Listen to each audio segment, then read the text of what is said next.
Am I strong enough to bear the burdens that sometimes come living this thing called life? Am I wise enough to make the right decisions when I'm standing at the fork in the road? Sometimes I wonder and ponder, only to realize I'm not alone and there's nothing I have to do on my own, because I am the place where God lives, moves and breathes and has its being. I am the place where God shows up. I am the place where God lives, moves and breathes and has its being. I am the place where God shows up. Will I have enough to do the things I need to do to take care of myself? Will I have the health of mind and body to live a life of grace and wholeness? Sometimes I wonder and ponder, only to realize I'm not alone and there's nothing I have to do on my own, because I am the place where God lives, moves and breathes and has its being. I am the place where God shows up. Yeah, I am the place where God lives, moves and breathes and has its being. I am the place where God shows up. I am the place where God lives, moves and breathes and has its being. I am the place where God shows up. Yeah, I am the place where God lives, moves and breathes and has its being. I am the place where God shows up. I am the place where God lives, moves and breathes and has its being. I am the place where God shows up.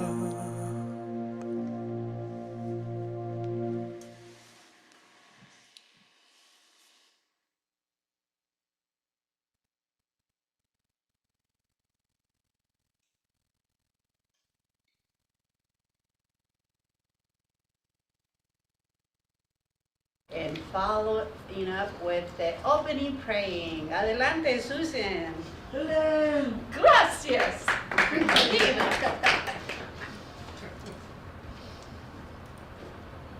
Our affirmation today is a great affirmation for every day. Change is challenging, but I can do hard things. So moving this affirmation into our soul, into our mind, into our heart. We know that we can do hard things because we are one with all there is and all there ever was and all there ever will be. We are one with God. And because we are one with God, we can move our feet, our mind, our body in the direction of life. Life-giving, life-loving, life-forgiving. For we know the truth, that God is here and we are one with God. And we celebrate this life, we celebrate this truth, we celebrate this understanding. No matter what happens, no matter whether there's a challenge, no matter whether spring energy comes in and changes everything, we know we can do what we need to do. And God is providing the strength, the power, the love,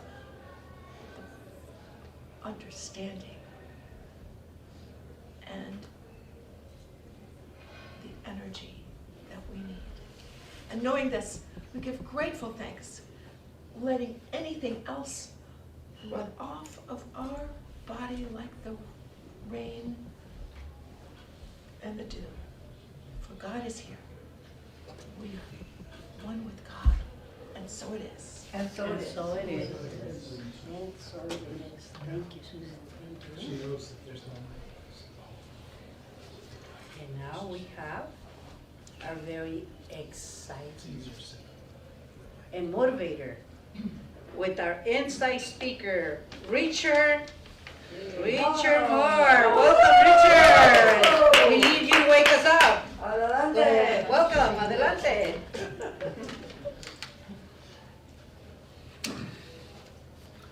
Good morning, my spiritual friends. Good morning. Good morning. We are spiritual beings having a human experience and having a human experience right here and right now. Amen. Do you feel it? Yeah. You are it. I feel it. And if you don't feel it, you're going to hear it from me.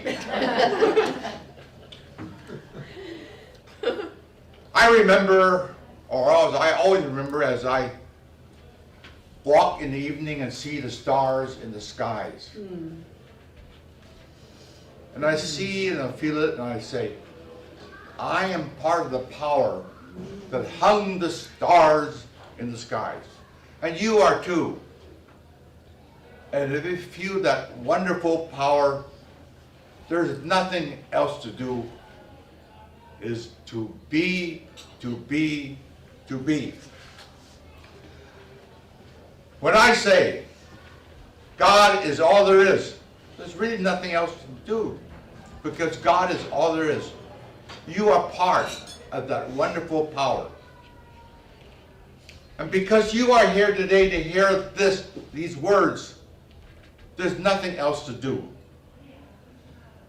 To the person who can practice, perfectly practice in action, all things are possible. And I'll repeat this. To the person who can perfectly practice in action, all things is possible. Why is that so? Because we are perfect. There's nothing else to do is to be. The French always says, why hurry when we are already here? Why hurry when we are already here? You're not here to hear me speak.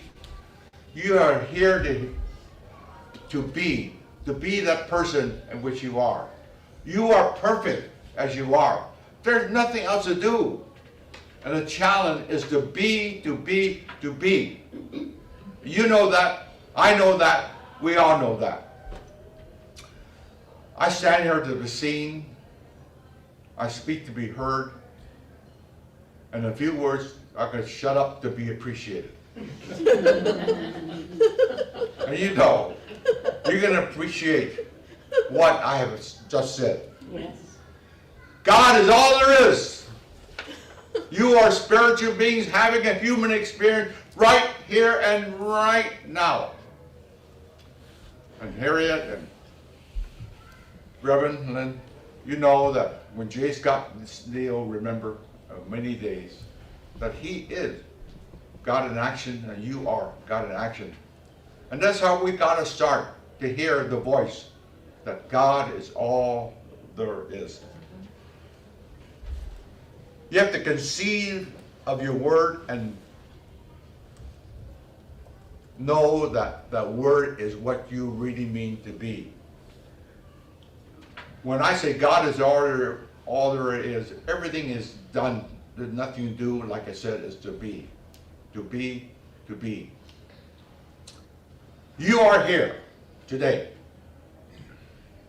as spiritual beings having a human experience right here and right now. What I have to say is nothing new. You've heard this many, many, many times again through the years of being aligned with the universal principle of perfection. You are perfect as it is. There really is nothing to do. So I can say that with certainty. You don't have to be anxious. You don't have to do anything, it's to be. And I said, to the person who can perfectly practice in action, all things are possible. You are possible. All you have to do tonight, look up into the sky and say, I'm part of the power that hung the stars in the skies. If you realize this, you know this, and you are a spiritual being, having a human experience right here, hearing these words. But for me, there's really nothing else to do. For you, there's nothing else to do. And all I can say is to be, and to be. And that is my illumination for you today and for me today to act upon it, is to be. And so it is.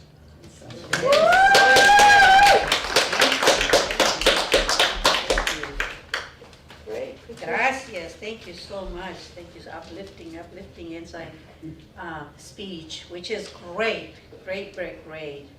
And now we're going to, I have the honor to present to you our very dear Reverend Alan David Young, who's coming to give us our motivational and very inspirational talk for the day, which I call Food for the Soul, Sermón para el Alma. Adelante, Reverend Alan. Yes, aplauso, fuerte, Thanks for being here. Thanks for that wonderful speaking of truth, Richard. Thanks for being the moderator. Thanks, Greg, for finally making it and getting the flag screen here. Thank you all for being here. It's interesting because we were just talking, Reverend Linda and I, a few days ago about having a space in the service where we could sort of meet and just have conversation, hug each other, and you actually provided that by being a lady. It worked out.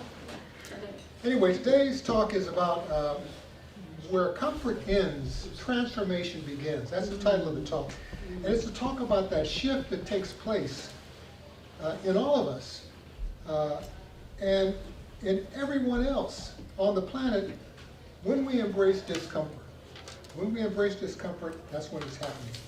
So let's begin with what the power to transform our lives depends on. Because it depends on a few things that are universal. What is that power? First of all, it's the willingness to step out of our comfort zone and out of the familiar things in our routines in our lives. It begins with that. But no one moves beyond the familiar, as the saying goes. No one likes to move beyond the familiar, as the saying goes.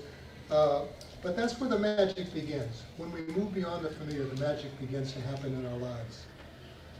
The comfort zone is that place that feels safe, but it's often a place of limited expansion and stagnation. But it's comfort. Science of Mind tells us that living outside of our comfort zone leads to personal growth and spiritual evolution. And as we embrace the unknown, the discomfort that it brings allows us to grow, to expand, and it awaits all of us. Being uncomfortable should be the least of our worries. It should be. The least of our worries, the least of our concerns. And there's a simple reason for that. And that simple reason is that we have spiritual work to do. We have love work to do. And discomfort is just a part of the game. It shouldn't be the whole enchilada, so to speak. Now we can choose courage or we can choose comfort, but we can't have both. Each time we try something new for the first time, we move beyond fears a little bit, we grow a little bit, we expand and we increase our confidence. By embracing the uncertainty beyond our comfort zone, we open ourselves to new knowledge and new opportunities. And most importantly, to self-discovery. Now the act of stretching beyond the familiar boundaries allows us to experience personal transformations and discover untapped potential for everyone, not just ourselves, but for everyone. When any one person improves, it actually means all of us on the planet are improving, even though it seems like a small amount. because we're all connected. Now, there are universal causes and universal rules that govern why we have limited beliefs. And everyone has known and unknown beliefs that affect us all, and especially if they're limited. If I have limited beliefs about things, it's going to limit everybody else on the planet on some level and in some ways. And when we have a leader that has limiting beliefs, it affects us as well, even in bigger ways. Now, all limiting beliefs stem from the same place, and what it is it's our brain's desire to protect us from the future. That's why we have these limiting beliefs. We think we're protecting ourselves from the future pain, but that's not really what we end up doing, but that's what we think. Limiting beliefs start from a young age and evolve and reshape everyone throughout our lives, and they kind of help us to live with new experiences, and sometimes they do. Now, whether we've had a painful experience that caused us to fear similar encounters or fear what is to come, limiting beliefs prevent us from just forming into something new, to renewing ourselves. And they prevent new beliefs from forming. If we have limited beliefs, they stop us from having new beliefs that expand us. Now, there's certain types of limiting beliefs, and basically they all tend to hold us back. And I'll sort of outline some examples that you've heard of. Limiting beliefs in general depend on one thing only, and that's limitations, limited thoughts. Beliefs and limitations is the only thing and the one thing that causes limitations, just the fact that we believe in these limitations. Limiting beliefs lead to self-sabotaging behaviors, and behaviors like, I'm not good enough to do this, I can't do that, I'm not smart enough to do this, why should I get more education, I'm not worthy of love, and I can't change, I'm too old to change, I'm set in my ways. Those kind of beliefs. Limiting beliefs like, I'll never be successful, and fears of failure and disappointment prevent us from even trying many times. Now, there's an individual that we all have heard the name of. I'm going to use her as a story of how she overcame her limiting beliefs and really helped everyone else on the planet. This is a small woman, 5 feet 11 inches tall. She overcame her fears and she overcame her resistance. Her name was Harriet Tubman. She was an escaped slave, and she did some amazing things. She created what was called the Underground Railroad, and she used waterways, creeks, streams, and rivers to get away from her slave masters, because the dogs couldn't track her in the water. So that's how she made her way. And she brought other people with her. But the way it worked is that when she moved into a stream, people stood on the side and said, I don't know if I want to follow you. Maybe that's going to be too deep. Maybe there's alligators or crocodiles in the water. Maybe if I go out too deep in this river, I'm going to drown. So she used an ingenious technique with her intuition, because she knew what the waterways were. She had a big white candle. And she said, if this candle doesn't go out and I cross this stream, it must be safe. They said, okay. So she would go down these streams and these scary places, and the candle stayed lit. She knew what she was doing, but the candle allowed other people to follow her. And that's how she could sometimes transport up to 20 people who followed along. And she did something else. Even though she was small in stature, she had a pistol. She said, once you agree to leave the plantation and move towards slavery, once you agree to do that, you can't turn back. I'll shoot you if you turn back. Well, why would you shoot us?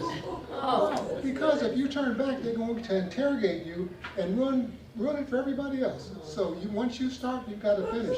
Nobody turned back, but she threatened. This is what I'm going to do if you try to turn back. She was serious. They were serious.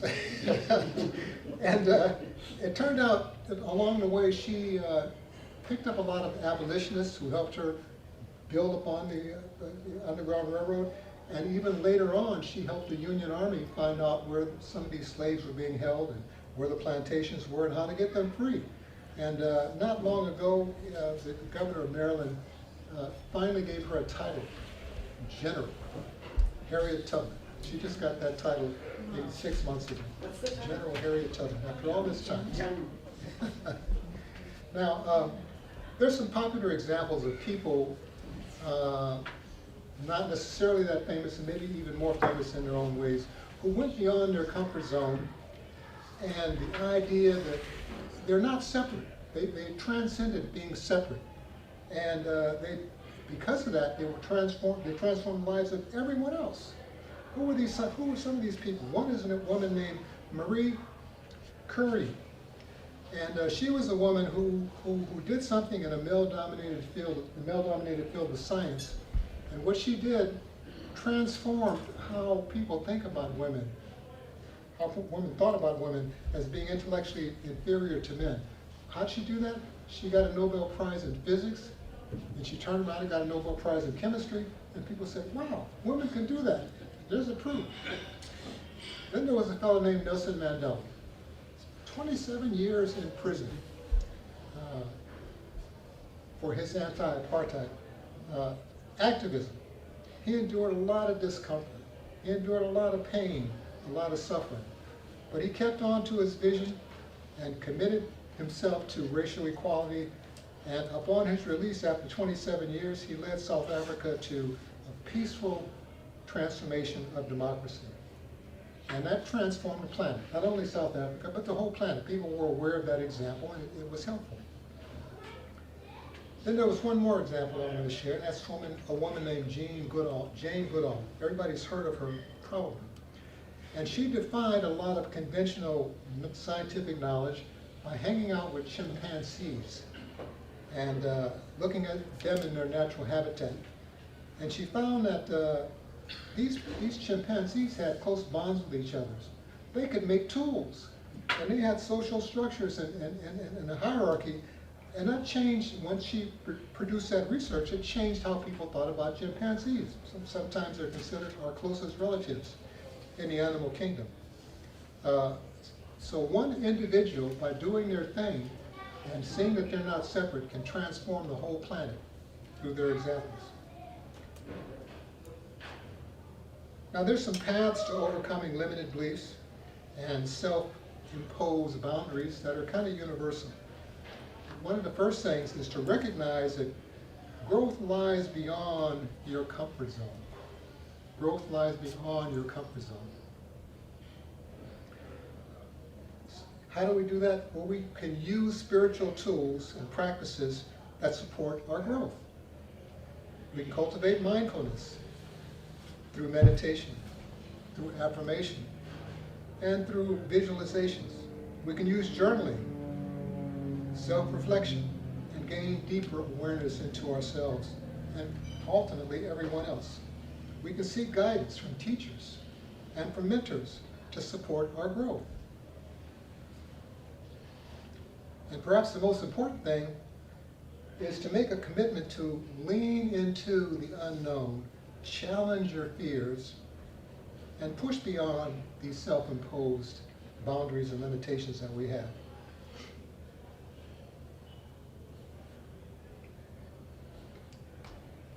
Now, we can redefine the process of failure as a learning experience rather than I just failed or I just screwed up. See a failure as an opportunity or something that adds to your learning experience and adds to your growth. Understand that setbacks and failures are a natural part of growing, always. Embrace lessons of failure and use them to refine your approach to moving beyond your comfort zone. Set some clear intentions and take inspired actions toward stepping out of your comfort zone and striving to avoid separateness at all costs. Because we're not separate. We think we're separate. I'm not separate, but we're all connected. Identify specific activities that make you feel uncomfortable, not to do them, but just to say these are activities that are in my discomfort zone and I'm going to deal with them because I have some knowledge of how to deal with them in advance. Make conscious and small gradual efforts to increase the level of challenges you face, and that will help you build confidence. Now, sometimes this discomfort that we face is not something we even bring on. It just comes from society. It just comes from living with the human family. And I'll give you a few of these that you'll recognize very quickly. But this discomfort and change often arises from just the societies we live in. One of them is the Industrial Revolution. Before the Industrial Revolution, there's a lot of rural environments. People lived on farms and had a rural lifestyle. But then came urbanization. Then came factories. Then came mass production. It changed the whole situation, and people got comfortable with the new situation by just that change. In the Civil Rights Movement, the comfort zone was the status quo of segregation, but that was challenged by activists who demanded equality and justice. That was a social thing. The Environmental Revolution. Before the Environmental Revolution, people thought the planet was abundant in resources and we could just do whatever we needed to do, and we didn't have to clean up after ourselves, and we weren't destroying anything because the planet had infinite resources, but the population was small. But as the environmentalists acquired more knowledge, they pointed out that we were excessively polluting and using more resources than we really should have, and we began to change everything. And finally, in the digital revolution, of course there's many other examples, there were traditional ways of communicating in business, but those ways began to expand as the internet was formed and disrupted the limited ways of communicating that were there before. I'm going to conclude with a story of someone who is a musician, probably all heard her name, and just heard her journey of how she got along. Actually, before I do that, I'll mention one other story, personal story about myself. When I was 17, the draft was going on, and I was afraid of being drafted into the Army. So I said, I'm going to join the Navy because I'm not going to be exposed to being shot or exposed to having to deal with the Vietnamese or that whole thing. So I joined the Navy. My dad was really upset with me because he said, son, why did you do that? I could have gotten you out. I have some tricks up my sleeve. I just said, I'm taking matters into my own hands. So I joined the Navy. And I did so because I thought it was a way to get around, and it turned out to be true. But one thing that I didn't think about that much is that being on boats, it always made me throw up and always made me feel queasy in the stomach. And there were these cramped corners of being on a submarine a little bit. You have to bend down to go through an opening and lift your leg. And even after I got off the ship, I'd walk through a doorway and do this. For a little while, I said, oh, that's right, I'm not on the boat anymore. But it was my way of going through this discomfort and saying, I'm going to serve my country, but this is a way of doing it that's less dangerous. I'm not the only one. My friend Greg, he did the same thing. Turns out we're having a conversation. Not now. Now this story is a story that happened years ago in a small town called Nut Bush, Tennessee. There was a young girl named Anime Bullock. And little did the world know that this young unknown was going to be a famous musician who overcame violence in her life and became an icon of strength for a lot of individuals, especially those who were abused. Her name was Tina Turner. And as a child, she discovered she had a passion for music, and she loved to sing and pour her whole heart and soul into her music. And she wasn't much of a churchgoer, but because she liked to sing, she joined the church choir, and she would sing and had great stage presence and great charisma on the stage in that church. And this guy named Mike Turner happened to go to church service and saw this young girl, and said, oh, you want to be part of my band? And this is a way that you can make some money and get a little fame. And so she hooked up with him, she joined, she left the church, and she was excited about the opportunity. And they did great things for a short while. Then the relationship turned sour, and he became abusive, and he became violent toward her, and physically violent, emotionally tormented her. And despite those fears, she decided, I need to leave this man. And I'm not taking anything with me except my name, Tina Turner. I earned that name, that's the only thing. You can have everything else, I'm out of here. So she left. And she faced a lot of obstacles when she left because they said, where's Ike? She said, I'm on my own. She faced setbacks. She faced rejection. She faced financial struggles and personal battles. But she never lost her challenges to define her. And then she began to become more and more popular, and she poured herself into every song and every performance, and made songs like, some of you may have heard it, What's Love Got to Do with It? That's an interesting song, powerful song, private dancer, simply the best. Her story isn't just one of overcoming hardships, it's one of patience, persistence, and success and empowerment.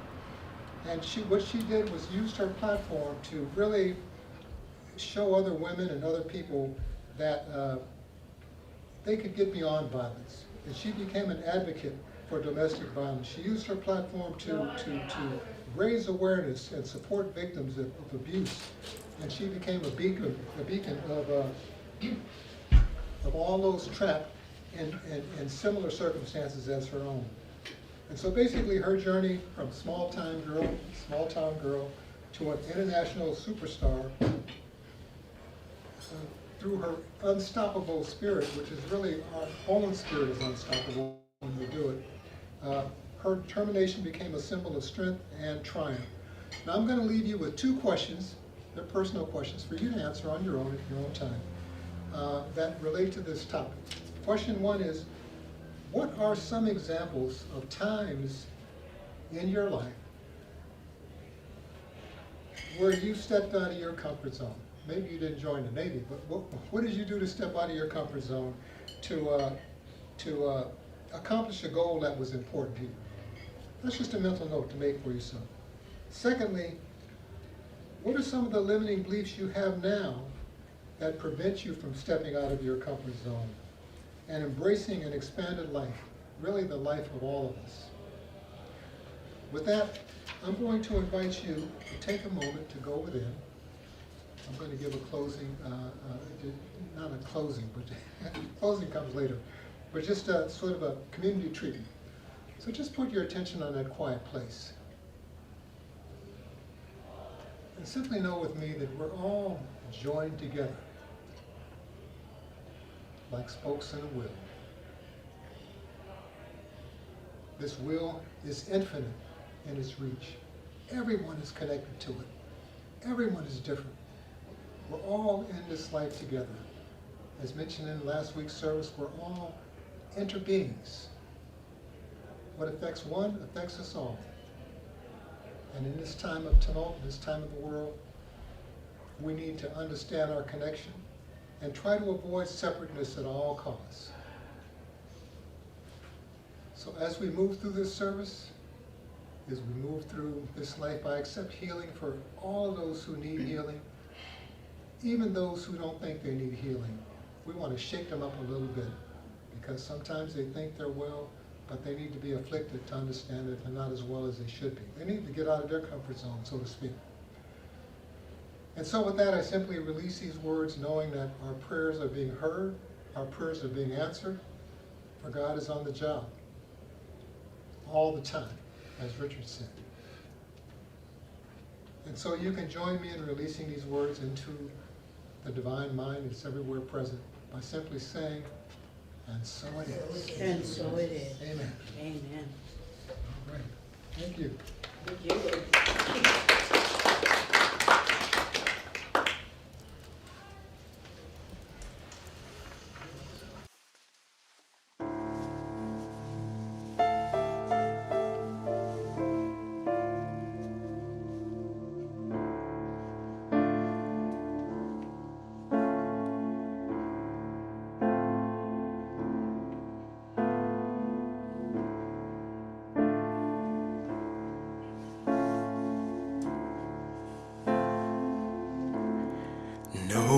No one let me come in.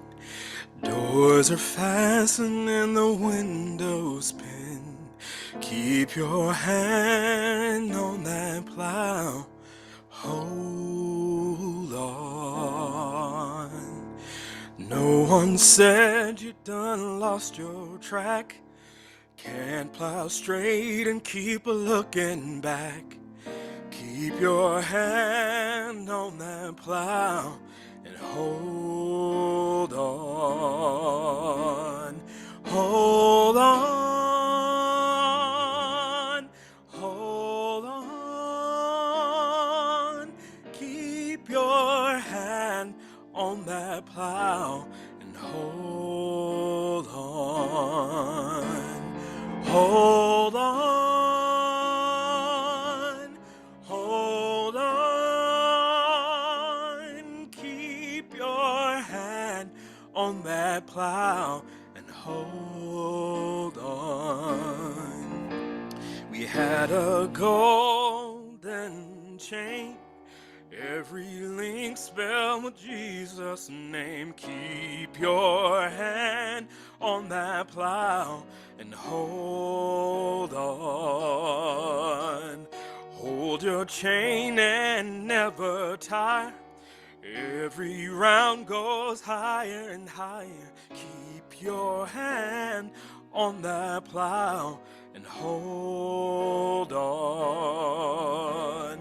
Hold on. Hold on.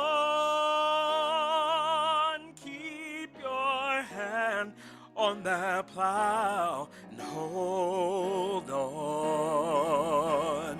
Hold on. Hold on. Keep your hand on that plow and hold on.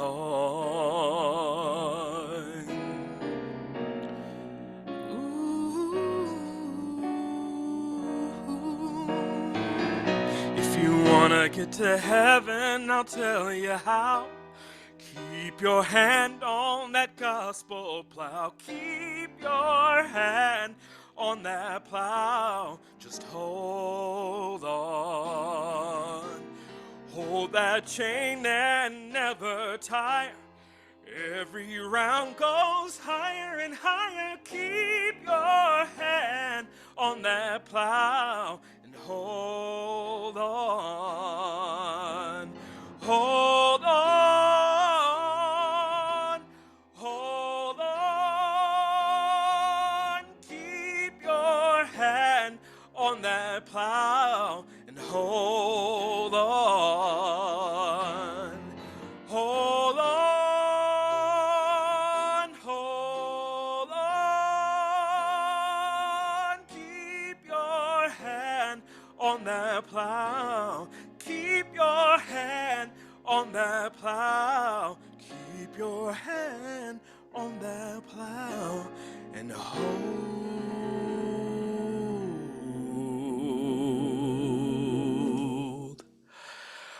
on.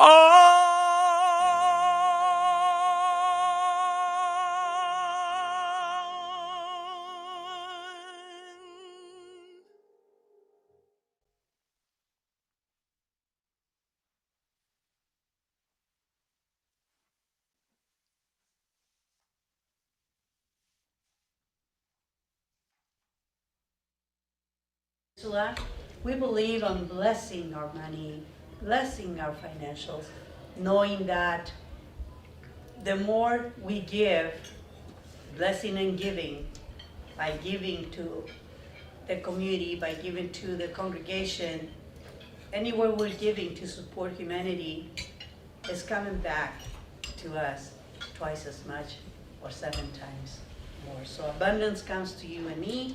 Now I have, but also, Susan, we have Susan Wilkinson who's going to bless the money and give the affirmation about our financials. So adelante, Susan. Thank you, Carmina. So you've probably seen these nice little things right next to your place, a prayer request and an envelope. And you say to yourself, why am I having an envelope? Well, perhaps you want to put in your check or money And if you want us to record it, you can put your name on the outside of the envelope. And we will record it. So it's very fun. Online, of course, we have another way. And I'm passing the prayer and donation basket. We put donations and prayers together because it is the way, it is the way the law works. As we give, we also receive. And knowing this, I will help us say our giving affirmation. I bless this gift with all my love. As I give, I embody prosperity and abundance, knowing I am fully supported by the universe. This is a symbol of my love and gratitude. It does great work in the world and returns to me easily, effortlessly, and often. And it's okay to put in more than one prayer request on one paper, if you want to do that. Or more than one check. Yeah. Check, we take everything. It's all good. Check, cash, it's all nice.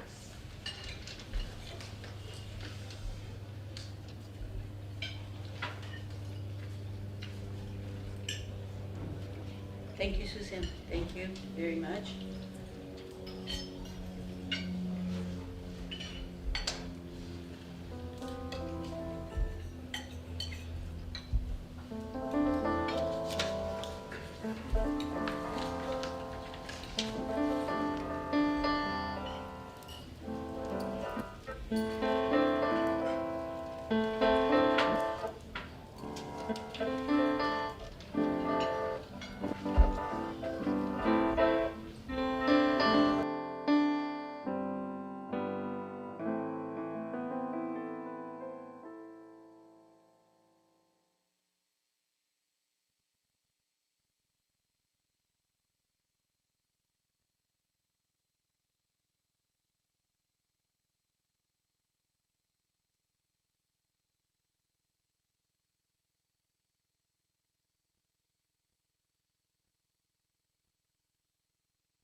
I can think of a few things to pray about.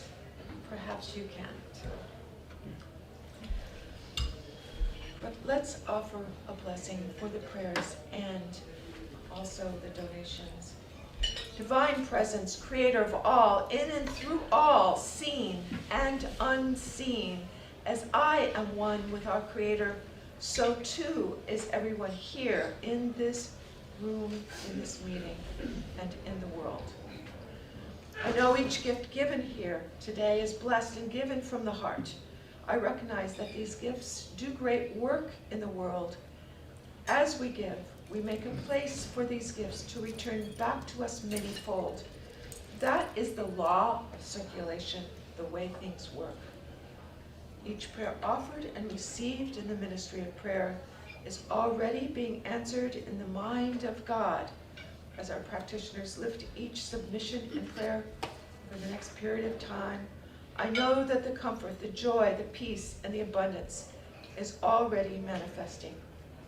And so it is with deep gratitude and appreciation that I accept these gifts and prayers on behalf of the Center for Spiritual Living Peninsula. With the same gratitude, I release my word into the law, knowing that it is done in the mind of God. And together we anchor this prayer with, and so it is. So it is. If you would like to submit a prayer, you may do that at cslpeninsula@gmail.com. Please send the prayers and the donations. Thank you very much.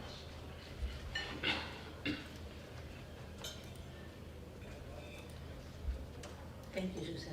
Thank you. Gracias. Muchas gracias. Announcements. Do we have any announcements? Yes, we do. Our next gathering here at the same place, same time, is going to be Sunday, February the 23rd. So mark your calendar. We see our beautiful faces again. Meanwhile, we can connect via Zoom. And any other announcement? Joe, Reverend Allen, no? No. No classes? There's a class. Well, there's a council class called Council God's class. Dream for Everyone. That's the announcement. Oh, okay, so the class was canceled? Well, there's 2 students Okay. and one can't show up, so. Okay, yeah. so it just announced that the class was canceled, okay? Cancel for now.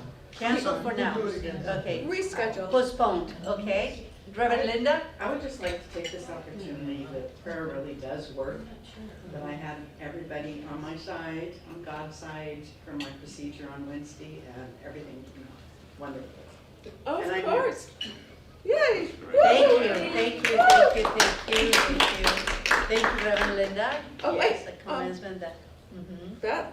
it's a blessing. And on Tuesday, I had an MRI and prayer works. Oh, Here I yes. am. Yes. Here we go. Here we Yeah, go. good pray, yes, yes, Nice one. yeah. Working, Yes. working. Thank you. This is the power of praying, affirmation, accepting, declaring good health. And thank you, Reverend Linda, and thank you, Beth, because this is the power of praying. And like Ernest Holmes says, change your mind, change your life. And the learnings, the procedures, there's no such a thing as a mistake. There are learnings, opportunities in life. And this is how I see them. So, thank you. And I will call our Reverend Alan David Young to help us and do the closing benediction. Thank you, Rev. Beautiful service. Thank you, everyone. Thank you, Reverend Al. Harriet, for being here with us today. Yay, Harriet! Thank you, Nola, for coming back. Thank you, Wendy, for coming back. And the rest of us, thank you for being here today. And I am so glad that we had 10, 15 minutes to socialize and hug each other and talk about what's going on in our lives. So thank you again, everyone.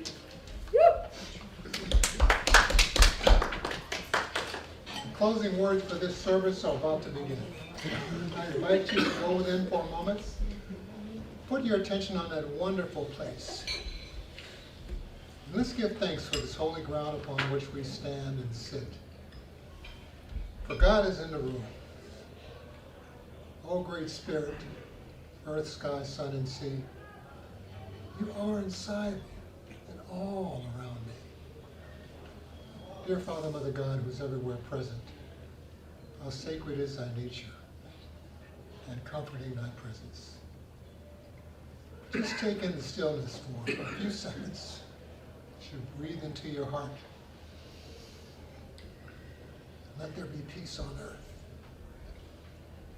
Let it begin with me. And breathe out through your heart. Be still, like a mountain. Be at ease like a feather on the wind. Allow discomforts to fall by the wayside, but embrace them so transformation can take place. I give thanks for the healing that has been taking place in each of us. I give thanks for this service, thanks for this day, and thanks for the comforts we're about to enjoy as we leave this service. And thanks in advance for the circle of prayer many of us are going to participate in following this service, to continue praying for those who need prayer. And so I simply release these words knowing that all is well, all is as it should be, and I invite you to say with me closing words of, and so it is. Yes, so it is. Amen.